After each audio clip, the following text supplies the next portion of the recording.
3, 2, 1... Salut à tous, c'est le 6ème homme, bienvenue sur la chaîne NBA de Basket Info.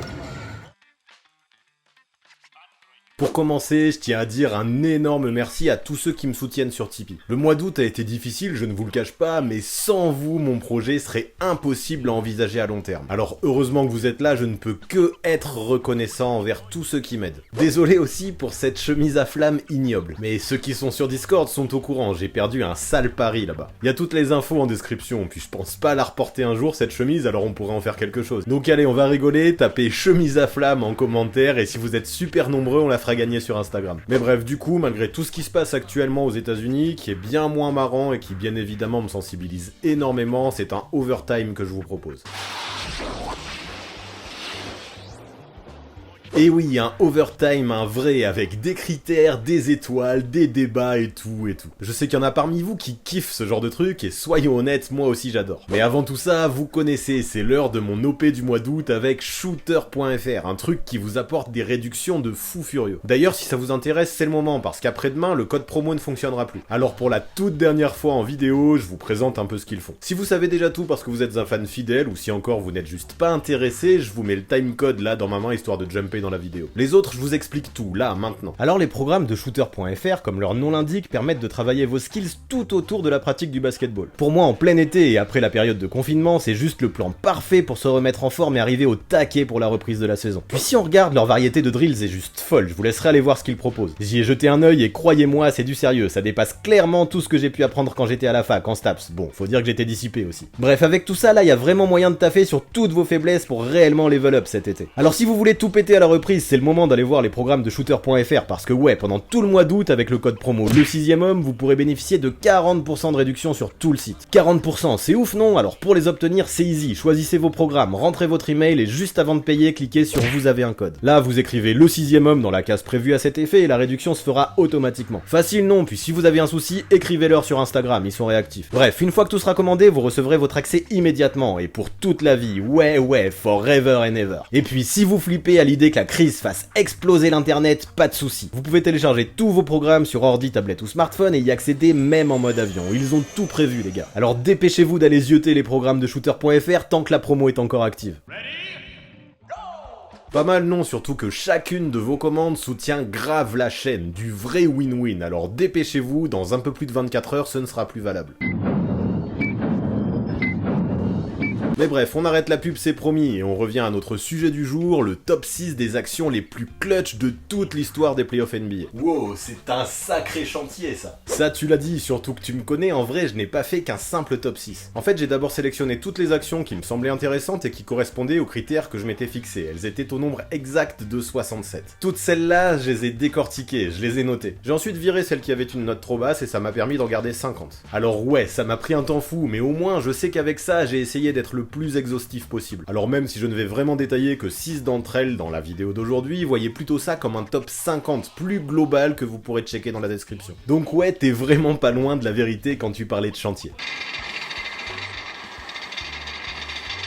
Faut noter aussi que j'ai essayé d'être le plus proche possible de l'actualité. L'énorme step back de Luka Doncic face aux Clippers la semaine dernière est même classé. Puis pour être totalement honnête, c'est cette action-là qui m'a donné envie de creuser le sujet. Bon par contre, je vous le dis tout de suite, ce step back n'est pas dans le top 6, mais quand même, il a une bonne place dans le top 50. Si vous voulez voir sa note exacte, je vous le redis, c'est en description que ça se passe. Ouais mais là tu parles de notes, de critères, d'étoiles, je crois que tu vas avoir besoin de donner des détails un peu. Bien sûr, et je présente mes excuses directes si cette intro est méga longue. Je vais essayer d'être concis, mais c'est vrai que je ne peux pas commencer sans expliquer un minimum le process que j'ai suivi pour faire mon classement. D'ailleurs, ma première info est hyper importante. Si le match n'a pas été remporté par l'équipe du joueur étudié, l'action n'entrera pas dans mon top 50. Et ouais, une défaite pour moi, c'est rédhibitoire dans la clutchitude. Du coup, j'en profite pour faire quelques dédicaces dès maintenant. D'abord, big up au big shot de Chauncey Billups du milieu de terrain face aux Nets en 2004. Big up aux 3 points avec la planche et au dunk de Reggie Miller qui ont permis de décrocher 2 prolongues toujours face aux Nets en 2002. Big up au shoot de Gar Hirt dans le le Greatest Game Ever en 1976 qui a permis de décrocher une 3e prolongue face aux Celtics. Et enfin, big up au tir de l'autre bout du terrain de Jerry West en 1970 face aux Knicks qui n'a compté que pour 2 points car la ligne des 3 points n'existait pas. Toutes ces actions sont exceptionnelles, mais vu qu'elles n'ont pas suffi à leur team pour remporter le match, elles ne rentreront pas dans mon classement. Et ouais, dans la vie, il faut être capable de faire des choix, j'en ai fait. Alors parmi les actions qu'il reste, 4 critères m'ont paru essentiels pour élaborer mon top. Mon premier, c'est le round forcément, l'étape dans laquelle ils sont en playoff. Évidemment, une action a bien plus de valeur si elle a été faite en finale plutôt qu'au premier tour. Du coup là, ça a été simple, j'ai donné 1 étoile si ça avait eu lieu au premier tour, 2 étoiles au deuxième tour et ainsi de suite jusqu'à 4 étoiles si ça avait eu lieu en finale. Ajoutons aussi que si cette action a eu lieu lors d'un match décisif, j'ai offert 1 étoile bonus. Ça nous fait donc un max de 5 étoiles pour ce critère comme pour tous les critères. Du coup j'enchaîne et j'ai aussi pensé que le scénario était essentiel pour faire un classement comme ça. Si cette victoire permet à l'équipe de gagner la série, voire même de remporter le titre, si après cette win l'équipe est allée loin ou si encore la légende ou les anecdotes autour de cette action sont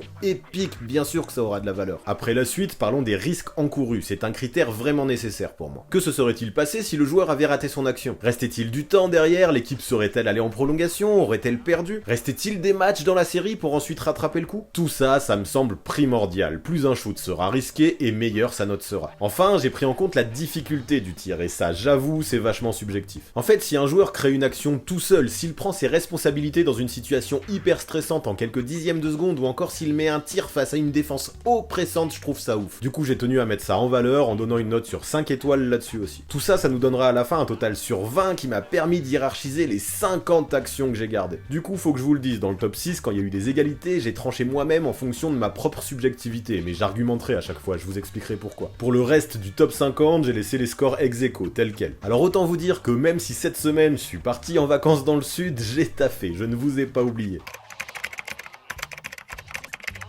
Allez, après cette intro interminable, il est temps de commencer, alors c'est parti pour le top 6 des actions les plus clutch de toute l'histoire des playoffs NBA.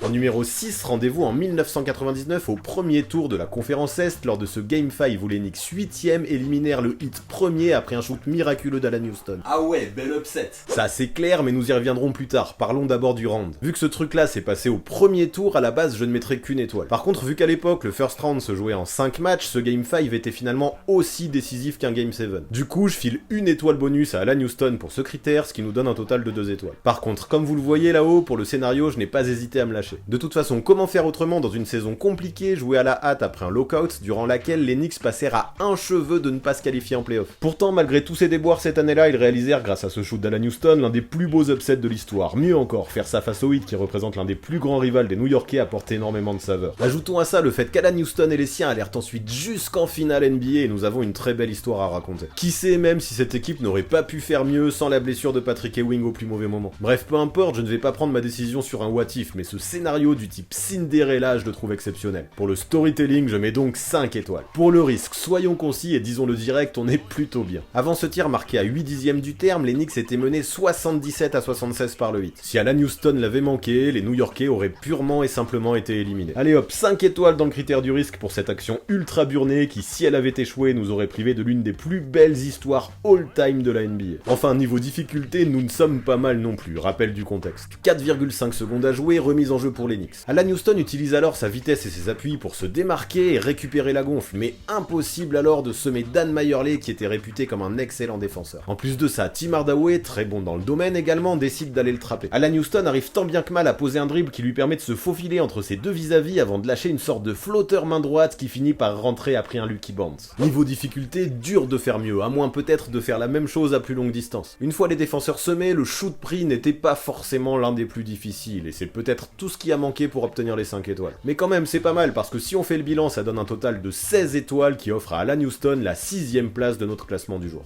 Place à l'action numéro 5 désormais, pour laquelle je décide de mettre en valeur Kyrie Irving. Pour ça, revenons en 2016 avec un gros shoot à 3 points dans le Game 7 des finales NBA sur la tête de Stephen Curry. Bon, si vous avez suivi, vous avez capté mon principe. Finale NBA plus Game 7 égale 5 étoiles dans le critère du round. J'insiste pas besoin de m'étendre davantage. Pour le scénario, c'est pareil, ce qui s'est passé est épique. Les Warriors venaient de réaliser la meilleure saison de l'histoire de la ligue avec 73 wins en 82 matchs, rien que ça. En finale, ils menaient par 3 victoires à 1 et le trophée semblait leur tendre les bras vu qu'à ce stade de la compétition, personne n'avait jamais remonté un tel déficit. Pourtant, Cleveland s'est imposé en allant jusqu'au bout du suspense pour remporter le tout premier titre NBA de son histoire. C'est pas fabuleux tout ça, en termes de storytelling, c'est insane, on dirait que le scénario a été écrit par Hitchcock. Donc là-dessus, y a pas à bégayer plus longtemps non plus, je donne 5 étoiles. Je vais donc plutôt m'expliquer sur pourquoi je n'ai mis que 2 étoiles dans le critère du risque, ce qui au premier coup d'œil peut paraître sévère. 2 étoiles seulement, j'avoue que je pige pas là. T'inquiète, comme je l'ai dit, je vais développer. Si on étudie l'action, on se rend compte qu'avant que Kyrie ne mette son shoot, le score affichait 89 partout. Il restait encore 53 secondes à jouer sur le tableau de marque et les deux équipes venaient de combiner 12 tirs ratés de suite. Du coup, même en cas de loupé, rien n'affirme que les Warriors auraient scoré derrière. Ils n'avaient clairement pas le momentum pour eux. Avec le temps important qu'il restait et l'adresse misérable des deux teams, d'autres occasions auraient pu se présenter pour les Cavs. J'en suis à peu près certain et c'est pour ça que j'ai pas fait péter les étoiles. Alors je n'ai pas mis le minimum non plus parce que tout cela a quand même eu lieu lors d'un Game 7 qui a permis d'amener un titre, mais franchement, j'ai déjà donné beaucoup de valeur à tout ça dans les critères précédents.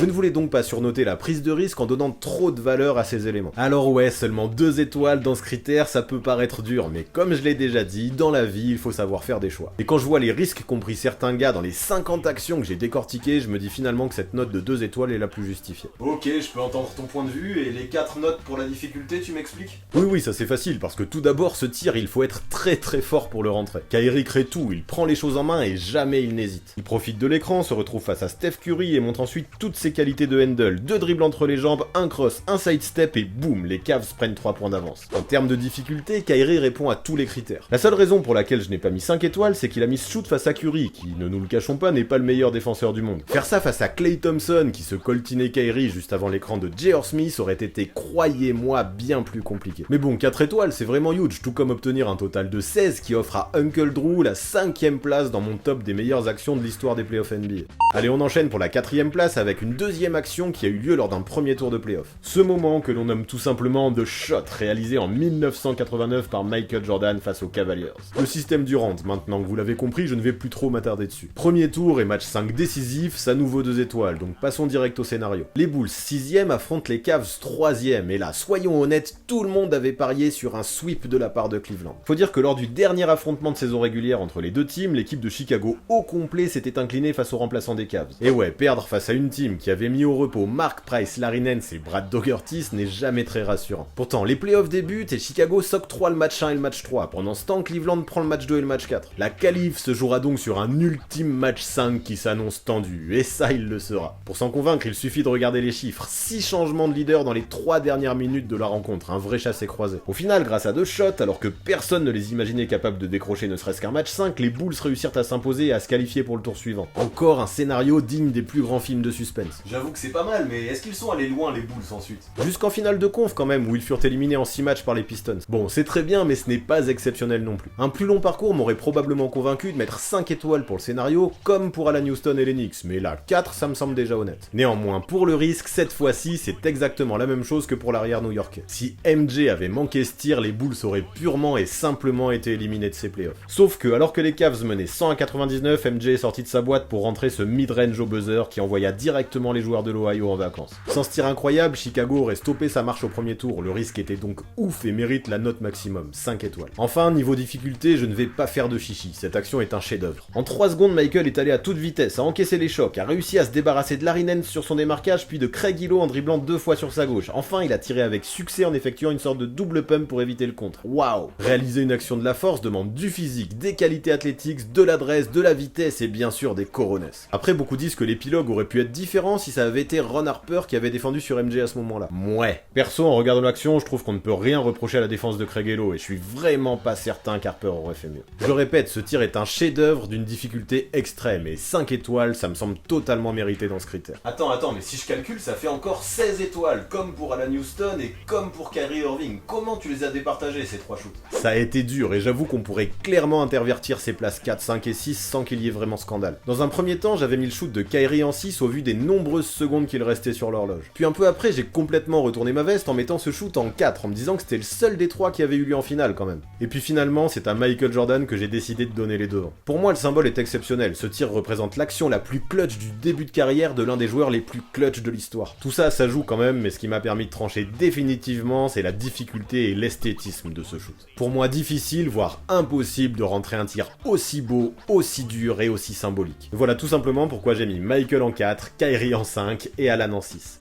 Place au podium maintenant avec la seule action de mon top 6 qui n'est pas un tir. Parlons de 2 blocs de LeBron James lors du Game 7 des finales de 2016, cette action défensive ultra décisive qui a eu lieu à peine une minute avant le shoot de Kyrie qu'on a placé en 5, quand là encore le score était de 89 partout. Ok, c'est parce que ces actions ont eu lieu dans le même match à un moment assez proche que les deux partagent les mêmes notes pour tout ce qui est du round et ce qui est du scénario. Exactement, tu m'impressionnes, plus la chaîne vieillit, plus tu comprends les choses toi. Un Game 7 des finales, une équipe des Warriors historique, un premier titre gagné après avoir remonté un déficit de 3-1, l'histoire c'est la même, je l'ai déjà raconté. Du coup t'as très bien capté le bail, je ne vais pas revenir là-dessus, on met 5 étoiles pour les 2 premiers critères. Par contre pour la prise de risque j'ai mis 1 étoile de plus à LeBron, et là-dessus va falloir que je m'explique. 1 minute 50 à jouer après le contre, soit plus de temps qu'après le shoot d'Irving, un score qui est le même. A priori je n'ai aucune raison de mettre une meilleure note à LeBron qu'à Kyrie, et pourtant c'est ce que j'ai fait. T'es en train de me perdre là, t'as intérêt à avoir de bons arguments. Yep, les voici, écoute-moi bien. Sur cette action, Iguodala partait clairement sur un lay-up qui s'apprêtait à rentrer. Comme je le disais tout à l'heure, plus personne n'arrivait à scorer à ce moment-là du match, et Dédé s'apprêtait enfin à rompre cette série d'échecs. Sauf que tel Zorro, LeBron a surgi de nulle part, scotchant le ballon contre la planche avant que la gonfle n'entre en contact avec celle-ci. Un dixième plus tard et c'était dead, le ballon aurait tapé le panneau et un goaltending aurait été sifflé. Grosso modo, si LeBron s'était raté, les Warriors auraient alors pris 2 points d'avance qui sans aucun doute auraient eu du poids dans l'obtention du titre. Si de son côté, Kyrie, lui, s'était raté, le score serait resté à 89 partout et tout aurait été encore à faire. Alors après, ne me faites pas mentir, ces 2 actions ont été indispensables l'une comme l'autre et ultra complémentaires dans la quête de la bague. Mais désolé pour les fans de Kyrie, j'ai trouvé que le contre de James était un poil plus risqué. Voilà pourquoi le meneur a 2 étoiles et l'ailier a 3 étoiles. Par contre, ils ne peuvent pas viser beaucoup plus haut vu le temps qu'il restait après leurs actions. Reste maintenant à noter la difficulté et là encore, comme pour Kyrie, je mets 4 étoiles. Alors on va résumer le truc. Pour revenir sur Iguodala comme LeBron l'a fait, il faut avoir de la dynamite dans les jambes. Pour jumper et écraser la balle contre la planche pile au bon moment, il faut avoir un sacré sens du timing, mais aussi une sacrée paire de groseilles. Franchement, rien que pour ça, j'ai clairement envie de mettre 5 étoiles, et pourtant je n'en mets que 4 pour une simple et bonne raison. Et ouais, je trouve que sur cette action, le rôle de J.R. Smith a clairement été sous-estimé. On oublie beaucoup déjà que sur le shoot de Kyrie, c'est lui qui pose l'écran, mais aussi que sur le contre de LeBron, c'est lui qui ralentit André Iguodala en défendant juste parfaitement. Sans l'excellent placement de J.R., jamais l'ailier des Warriors n'aurait été obligé de shooter en 2 temps, et s'il était parti au dunk, jamais LeBron n'aurait pu poser son contre. Du coup, même s'il fait au moins 90% du taf, impossible pour moi de n'attribuer cet exploit qu'à LeBron.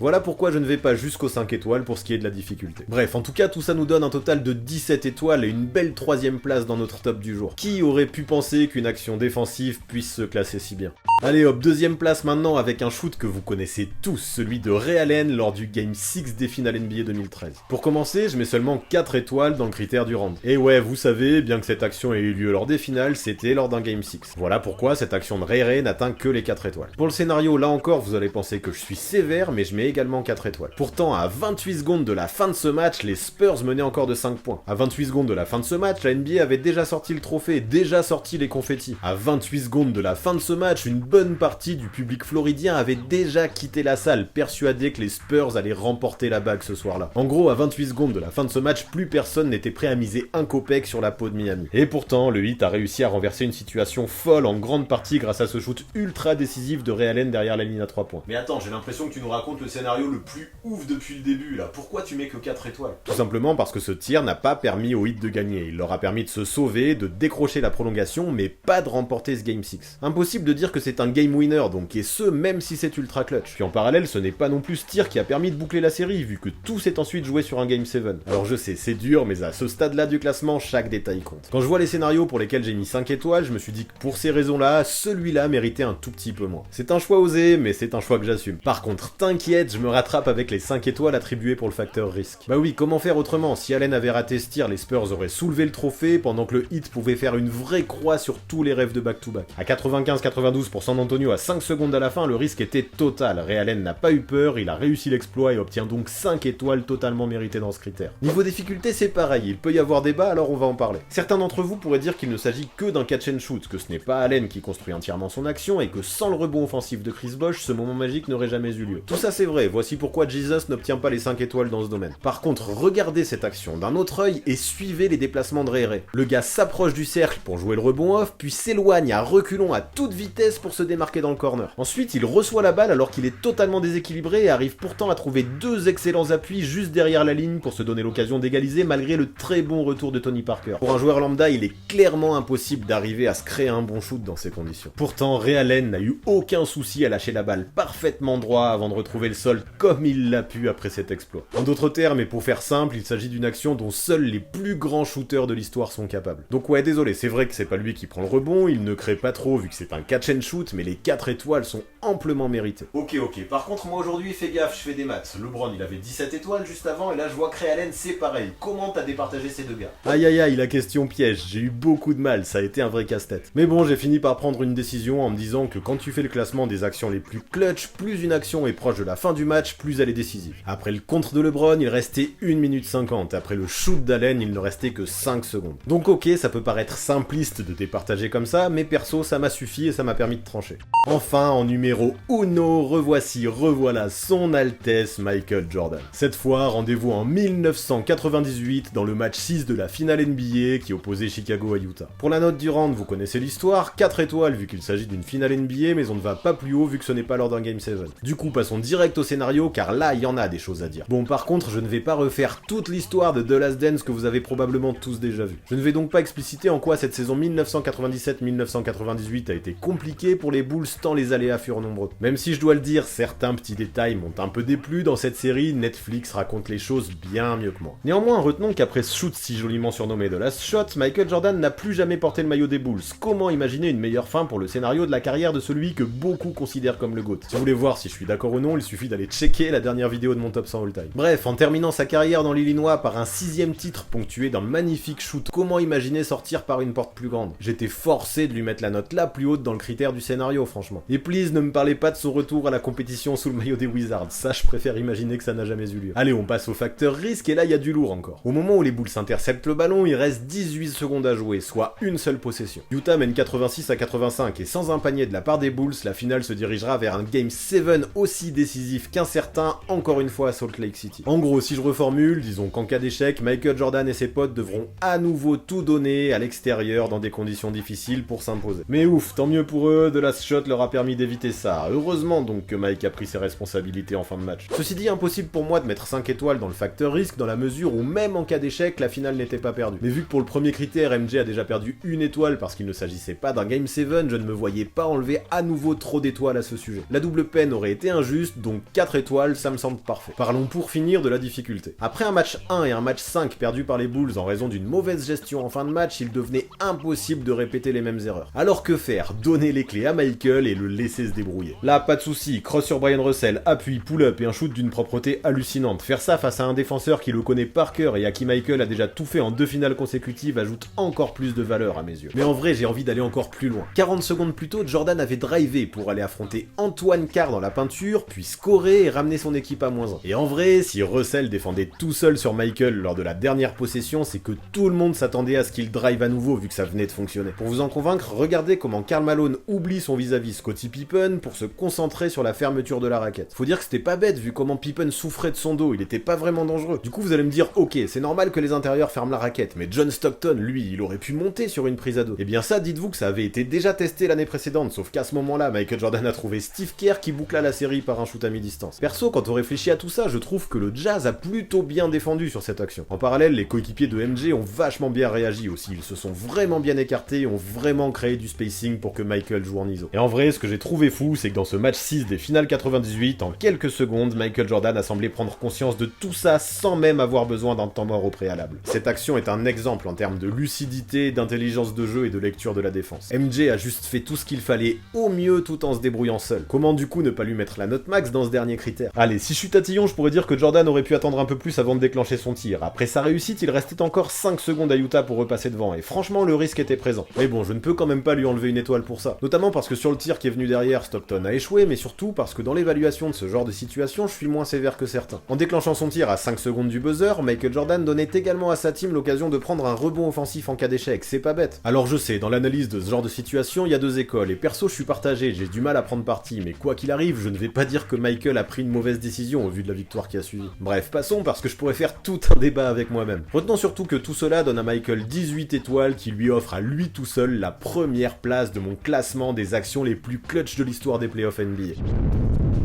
Alan Houston 1999, Kyrie Irving 2016, Michael Jordan 1989, LeBron James 2016, Ray Allen 2013, Michael Jordan 1998. Voilà pour ce qui est selon moi des 6 actions les plus clutch de l'histoire des playoffs NBA, voilà pour ce qui est de mon 23e overtime. 23, tiens, c'est rigolo. Bref, vous en pensez quoi vous de ce classement? Vous êtes d'accord, pas d'accord? Dites-moi tout en commentaire. Quoi qu'il arrive, si vous voulez revoir toutes ces actions, elles sont toutes sur YouTube. J'essaierai d'ailleurs de vous faire une playlist en annexe et je vous mettrai le lien ensuite. Ça fait jamais de mal de se rafraîchir la mémoire, et puis il y a toujours autant de kiff à revoir ces moments légendaires. Puis je le rappelle, si vous voulez connaître le reste de mon top 50, venez faire un tour en description, je vous promets que le passage vaut le détour, j'y tiens. Mais bon, passons, tout ça je l'ai déjà assez dit, alors je vous rappelle que si vous voulez suivre l'actu NBA au quotidien, qui est fort mouvementé en ce moment, c'est sur Basket Info que ça se passe, encore et toujours. Vous pourrez notamment y trouver un quiz que j'ai grave kiffé, qui vous permettra de vérifier vos connaissances sur le début des playoffs. Vous me direz vos scores en commentaire, ça me rend curieux. Ça fait beaucoup de choses à me dire en commentaire, mais c'est pas grave, je ferai le tri, vous inquiétez pas. En tout cas, pour finir, vous connaissez les bails. Abonnez-vous à la chaîne et activez la cloche si vous voulez être certain de ne rien manquer. Bah ouais, j'ai plein de projets à venir et ce serait bien dommage de passer à côté. Puis please, allez encore plus loin, lâchez-moi un pouce bleu, c'est vraiment bon pour le référencement. En plus de ça, j'ai entendu une rumeur qui dit que si vous faites tout ça, si vous lâchez un com en plus, que vous faites le grand chelem, vous obtiendrez le pouvoir de contrôler la météo. Franchement, je kifferais trop faire ça, ne serait-ce qu'égoïstement pour moi, mais aussi tiens, pour lutter contre le réchauffement climatique. Mais bon, je m'étais promis de ne pas parler politique dans cette vidéo, surtout qu'il y a des choses au moins aussi importantes à aborder en ce moment, alors promis, je m'arrête là. Mais quand même, je compte sur vous pour tout ça. Et on n'oublie pas, commentez chemise à flamme dans les coms si vous voulez la gagner sur un concours. À très vite.